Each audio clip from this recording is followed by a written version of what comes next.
May naalala ko.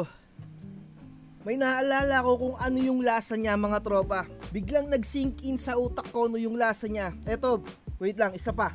Meron na akong prutas na kung saan maikukumpare ko tong peach. Yung tinatawag na sobrang tagal na nga natin na walang content dito sa atin Tiki Man channel na kung saan tinitikman natin yung mga matitripan natin at makikita nating iba't iba ang inumin at kahit anong mga pang food trip natin. So last upload natin ay May pa. So hindi natin akalain na meron na palang bagong variant netong Lemundo na peach lemon. So kung naaalala nyo, meron tayong content kung saan tinikman natin yung tatlong klaseng Lemundo. Yun yung honey lemon, devil lemon at yung signature lemon na which is yung kanilang mga alcohol content ay 3%, 5% at yung pinakamalakas nga ay yung devil lemon. So netong mga nakaraan lang parang around May 29 nakita ko dito sa online at kani-kanina lang nakita ko sa 7-Eleven meron na palang bagong Lemundo peach flavor no. Nakalagay dito peach lemon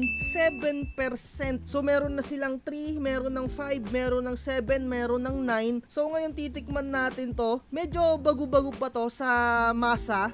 Nakikita ko wala pa masyadong mabibilihan neto kundi sa 7-Eleven. So nakita natin dito sa online, search nga natin, May 29 inilabas neto ni 7-Eleven yung Lemundo Peach Lemon na ito nga yung produkto ni Coca-Cola. So ako, to tell you honestly, hindi ko alam yung lasa ng prutas na peach. Never pa akong nakakatikim nun. Pero eto, titikman na natin dito sa Lemundo Peach Lemon. Ito yung chew high alcohol. Makikita natin at matitikman natin. So kakalabas lang niya sa freezer. Talagang sobrang lamig. At meron naman din tayong yelo dito sa gilid natin. Ito yung pulutan pala natin ngayon. Bread pan. So ano pang inaantay natin? Masyado nang mahaba yung intro natin. No? Buksan na natin to. So sana ma-explain ko sa inyo kung ano yung lasa netong Lemundo na to. Na peach lemon. Kasi hindi ko naman pa alam talaga kung ano yung lasa ng peach na yun. So in fairness mga tropa, no, mabango siya dahil sobrang init nga ng panahon ngayon. Kaya naisipan kong dumaan kanina sa 7-Eleven at bumili na itong Lemundo para ma-refresh naman tayo. So eto nga no, naisalin na natin dito sa ating isang camera at nakikita nyo naman dito sa ating GoPro. Halos same na same yung kulay niya nung mga previous nating ininom na Lemundo Chew High Alcohol. At mabango nga siya no. Hindi ko ma-explain kung ano yung katumbas niyang prutas sa mga nalalaman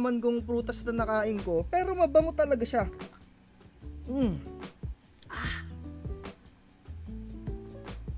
So, to tell you honestly no mga tropa, eto na sana ma-explain ko sa inyo yung lasa ng maayos. So, unang-una, sobrang tamis niya. Siguro yung level na pagbabasihan natin, 1/5. Siguro mga 7, lumagpas yung tamis. Sobrang tamis niya mga tropa. And then meron siyang weird na aftertaste na medyo mapait. Iba yung pagkapait niya, yung parang lasang gamot na hindi mo malaman, na hindi magugustuhan ng isang bata na iinom ng yung ganong lasa. So try nating lagyan ng yelo pa kasi medyo humupa na yung pagkalamig niya eh. So naglagay tayo ng yelo at sasalin ulit natin yung ilang pang natitira dito sa ating lata.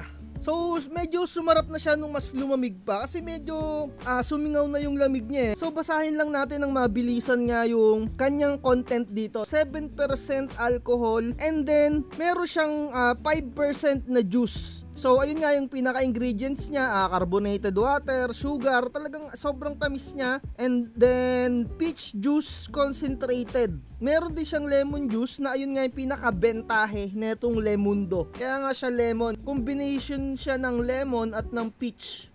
Napapansin ko sa mga supermarket, dumadami yung mga peach na flavor. Merong San Miguel peach, di ba? Merong flavor na mga apple. May nakita ako San Miguel peach na beer. Kaya siguro sumabay etong Lemundo. Kung ako yung tatanungin, no, hindi ko masyado nagugustuhan yung lasa niya. Although matamis siya, refreshing, kaya ako gustong uminom nito kasi talagang parang ma-refresh, no? Sobrang init kasi talaga ng panahon ngayon. Pero para sa akin yung combination nitong lemon at peach ay hindi para sa akin. So, manufactured pa rin siya, syempre, ng Coca-Cola. Nung nilagyan ko siya ng yelo, nawala yung medyo pagka-aftertaste niya na parang mapait, yung parang lasang tempra. Ganun Yun yung nararamdaman ko nung una nung walang yelo eh. Pero hindi ko kasi talaga ma-explain sa inyo kung saan ko pwedeng ikumpara etong lasa ng peach. Pero meron siyang kahambing na may pagkalasa siyang orange. At meron din akong nabasa dito sa screen natin, dito sa Reddit. May nagtatanong kung ano nga daw yung explanation ng lasa ng peach. So sabi niya dito, it's impossible to explain kung ano nga daw yung nararamdaman mo at kung ikukumpara dun sa isang nagtatanong, no? Pero kung i-describe nga daw niya yung peach, sabi niya dito, combination daw ng orange and avocado. Hindi ko masyado napipigure out yung lasa ng avocado, pero yung parang kick, yung sipa nung pagka-orange nandun eh. Kaya siguro na i-partner nila tong peach tsaka lemon. Pero hindi para sa akin tong inumin na to. Siguro hindi na natin bubuksan yung isa.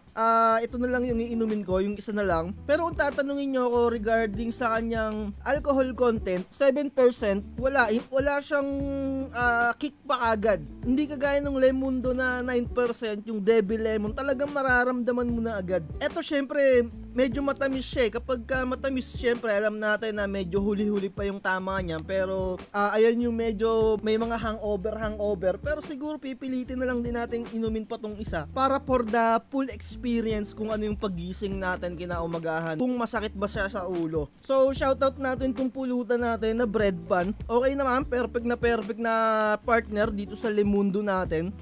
So medyo natagalan nga akong gumawa ng video dito sa Tiki Man channel natin. Medyo naging busy tayo sa mga other content natin, sa mga other channels natin. At yung mga iba kong alak na sinabi ko sa inyo na iba-vlog natin, medyo hindi ko na i-vlog at nainom ko na agad. So bibili na lang ako ulit yung mga sinabi ko sa inyo, lalong-lalo na yung Jägermeister. Sobrang tagal ko nang ipinangako sa inyo na iba-vlog natin yan, kaso naiinom ko kasi kagad eh. Medyo paborito ko kasi yung alak na yon, na gustuhan ko talaga na yon. Dati nung una kong natikman yung Jaeger, hindi ko siya gusto, pero time to time talagang sumasarap pala talaga yung lasa nun. Wala talaga akong mapagkumparahan kung anong lasa nitong peach na to eh, sa mga existing na prutas na nakain ko eh. Pero anyway, no, matamis talaga siya, sobrang tamis niya. Kaya nga sabi ko sa inyo, 7 yung ratings ko eh, 1/5. Talagang matamis siya. Iba yung lasa niya dun sa tatlong flavor na nainom natin na Lemundo. Yung tatlong flavor na yun, yung Devil Lemon, Signature Lemon, at saka yung Honey Lemon, medyo magkakadikit yung lasa niya. Ito parang alam niyo yung medyo tumaliwas yung lasa niya, naging peach lemon. So hindi ko inaasahan na magkakaroon ng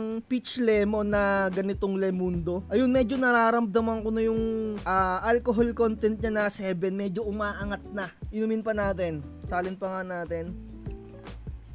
Yung kulay niya, no, medyo madilaw na maputi, parang dirty white yung datingan.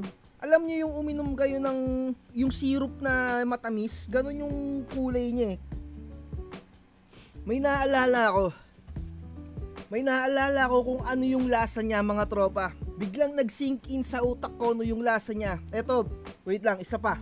Meron na akong prutas na kung saan maikukumpare ko tong peach. Yung tinatawag na longgan. So i-google lang natin ng mabilisan. Doon ko talaga nalasahan, mga tropa. Lasa siyang longgan. Eto sa screen natin nakikita nyo. Ganito yung lasa na may explain ko. Etong peach Lemundo na peach lemon. Yun yung parang naging equivalent nung lasa niya. Lasa siyang longgan. Yung combination ng lemon at ng peach. Bigla akong naalala, mga tropa, kasi kung alam ninyo, no, meron akong napanood na kapag daw yung mayroon kang naaalalang amoy, meron kang naaalalang experience. Kasi daw yung daluyan daw nung ugat na yon ng memories mo at nung pang-amoy mo parang iisa. Kaya kung may naalala kang amoy, may naalala ka ring experience. So, kasi lately, kumain ako ng ganito siguro nung December pa, nung Kapaskuhan. Ganito yung lasa niya, mga tropa. So, ganito yung lasa niya. Lasa siyang longgan, promise. 100%.